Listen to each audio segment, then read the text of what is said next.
ব্যক্তি SSC result হাতে পাওয়ার পরে রং ডিসিশন নেয় এবং এই রং ডিসিশনের কারণে তাকে মোটামুটি লাইফ টাইম স্ট্রাগল করতে হয় অথবা আফসোস করতে হয়।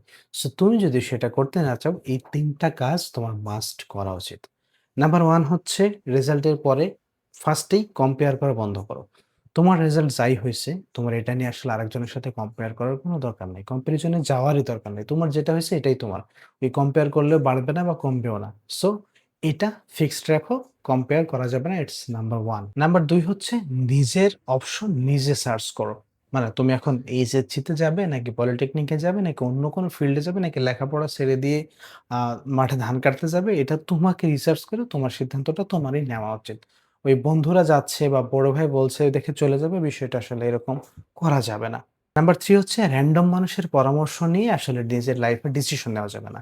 যে আমি একটা বলে দিলাম বা তুমি একটা Facebook গ্রুপে পোস্ট করলা যে ভাই আমি তো এত জিপিএ পাইছি, এখন আমি হচ্ছে কোন দিকে যাব? পলিটেকনিকে পড়বো না এইচএসসি তে পড়বো নাকি সায়েন্স কমার্স আর্টস এ যাব?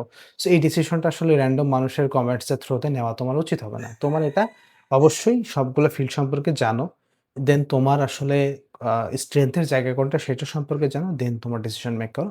এটা হচ্ছে বুদ্ধিমানের কাজ হবে। সো এই ৩ টা জিনিস তোমার মাস্ট এসএসসি রেজাল্টের পরে করা উচিত। আদারওয়াইজ তোমাকে হয়তোবা কোনো না কোনো একটা পর্যায়ে গিয়ে আফসোস করা লাগতে পারে।